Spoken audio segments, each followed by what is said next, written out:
Well, good morning. Welcome back to the Broadcast Retirement Network. I'm Jeff Snyder. This is BRN AM for Wednesday, July 26th, 2023.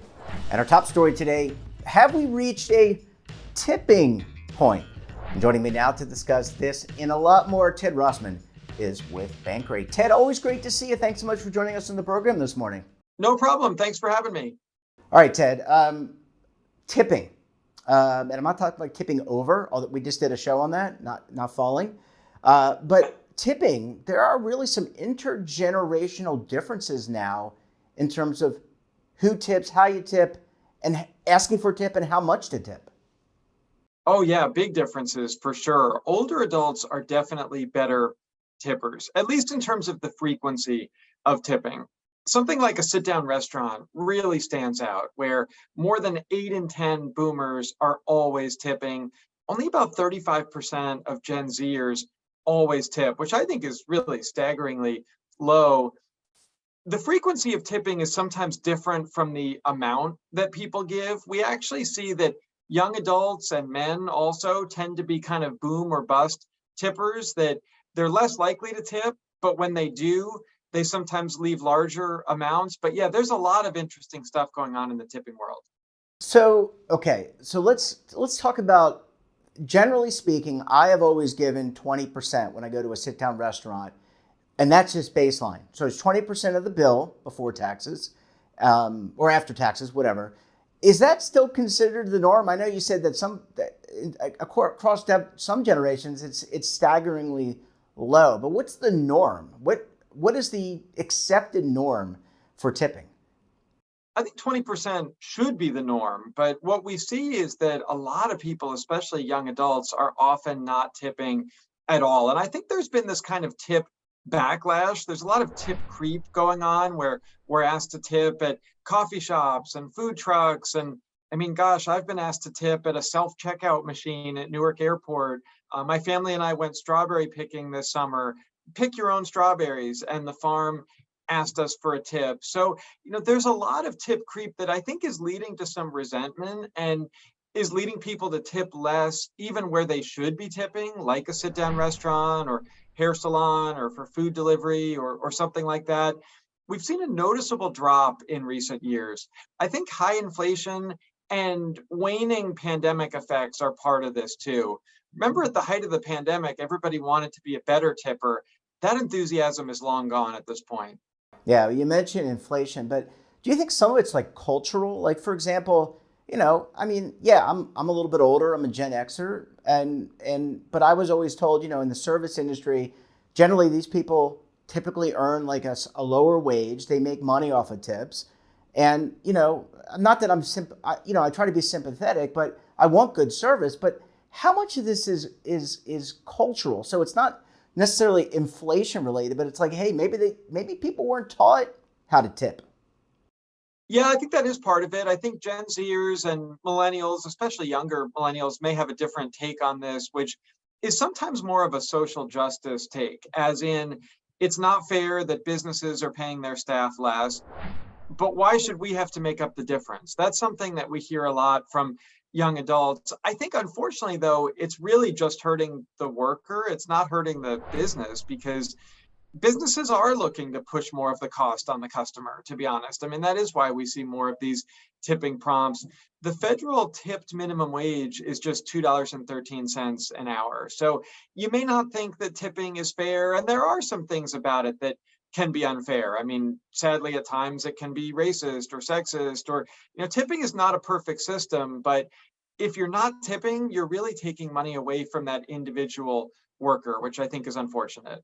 Yeah, I listen to that rationale. That doesn't make any sense to me, just personally, and I'll tell you why. Because if they pay the worker more, that means they're going to charge more for their product. So ultimately, you're going to pay for that. It's not like a free good, Ted. I mean, that's just the bottom line. So I think people need to think that through. Last question here. You mentioned tip creep, and I agree with you. I mean, I either go somewhere where I'm doing self-service and then I'm asked to check out, do I want to leave a tip? And if someone's, I get it. Someone may be working for a lower wage, but they're not really helping me. So why should I give a tip? I would say that you don't always need to tip in some of these tip creep instances. I don't really feel bad if I'm hitting no tip when it's just a very simple counter service, grab and go kind of interaction. Now, there is pressure there. I mean, I understand it can be awkward. The cashier's looking right at you, and maybe people in line behind you are snooping. But I would say, and I've heard a lot of etiquette experts say, that for that sort of quick service, counter takeout kind of thing, you don't need to tip. But I do think that we should be tipping ideally 20% for sit down restaurant service. And I would also throw in things like getting your hair cut or getting food delivery, taxis, ride shares. Unfortunately, far too many people are failing to tip in all of these instances. Yeah, I agree with you on that. All of the above. If someone is doing a service in addition to providing the product, that's where you need to tip, and you need to at least 20%. Well, Ted, I'm going to take a very quick break. When we can come back, we're going to talk about travel cancellations, higher prices, and a lot more. You're going to want to stay tuned right here on BRN AM.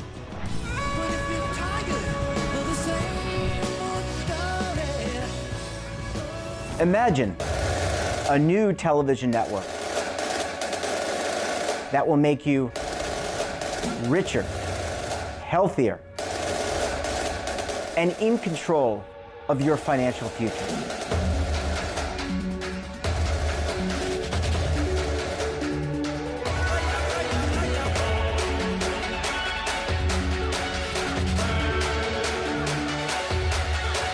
This network is for the policewoman in Nashville, Tennessee, the baker in Dubuque, Iowa, the teacher in Lexington, Kentucky. We want to make the idea of savings and retirement culturally relevant. But what do you see as a defining issue of the midterms, especially for the smaller businesses? I mean, they are the lifeblood of the American economy.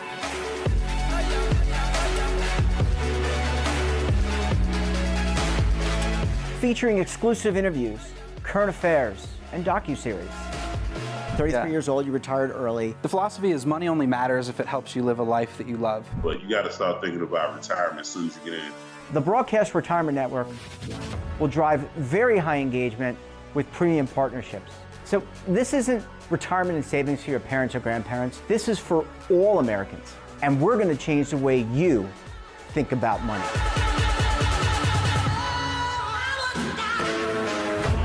Welcome to the next frontier of retirement and savings. This is BRN, the Broadcast Retirement Network. Well, Ted, welcome back to the program. Really appreciate you hanging around for segment number 2 this morning. Yeah, good to be here. All right, from tipping and tipping the tipping point to travel, Ted, Americans really seem to be upping their travel game, and this is with headwinds like higher prices and delays. What are your thoughts on that? This actually surprises me. I thought last year was really the year about revenge travel and moving on from the pandemic. I thought this year travel demand would calm down a little bit, largely because maybe we got it out of our system last year and inflation's high and people are worried about the economy. But no, there's actually even more demand this year. The TSA has processed about 10% more passengers so far this summer than last. All of this demand is straining the travel industry. And we are hearing a lot of people worried about higher prices, long waits, poor customer service, lost or delayed luggage, flight cancellations, all these things.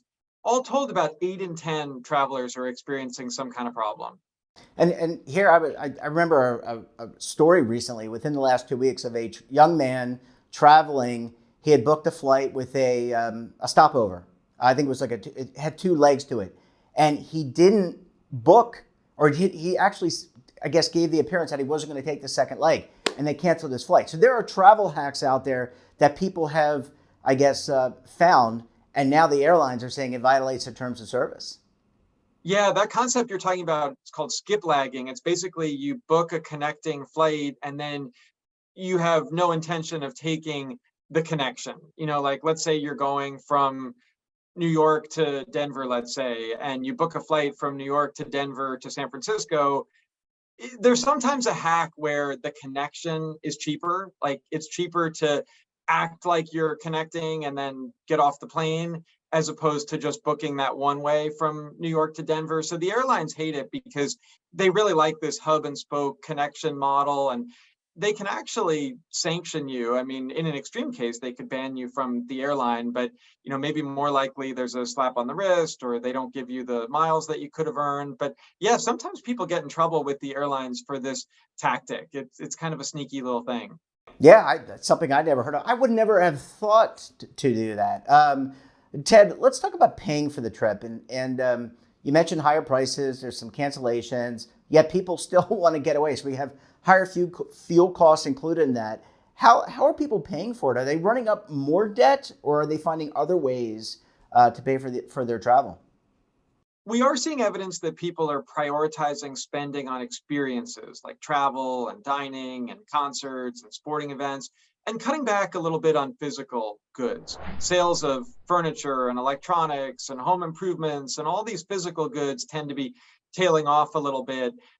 I think that's part of it. I do think, though, that people are cutting into savings. They're taking on debt. They may not admit it. In our survey, only about 20% said that they're taking on debt. But in reality, it has to be more than that, because we know already that about half of credit card holders carry debt from month to month. And we know that credit card balances are at record highs, and interest rates rose more last year than any other year on record. So, my suggestion would be use your rewards points and miles and be flexible. Let the deal dictate the destination. We want you to have fun. We want you to travel, but don't blow the budget.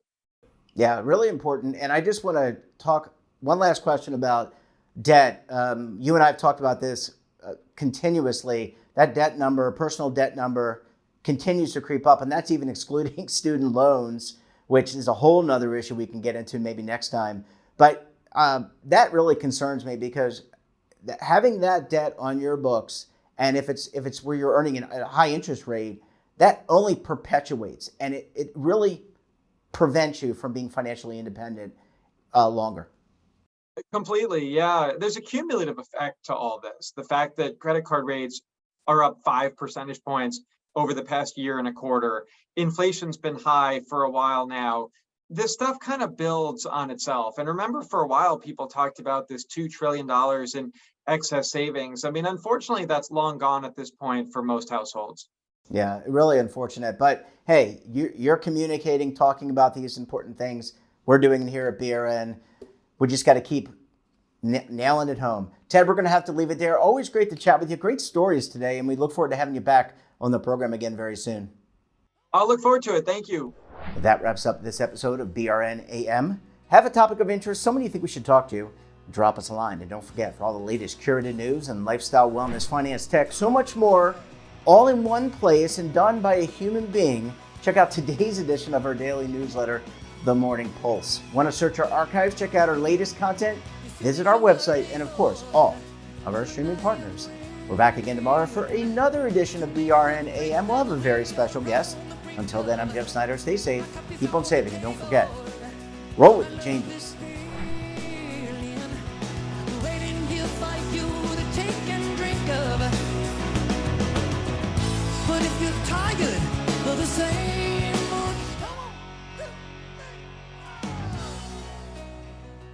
Now is your opportunity to co-create content around any topic on the first lifestyle and wellness network. Reach a global audience through our platform and co-own exclusive branded content. All of our programs are available on demand and also as audio-only podcasts, so you can take us on the go. Broadcast Retirement Network, available anytime, anywhere, and on any device.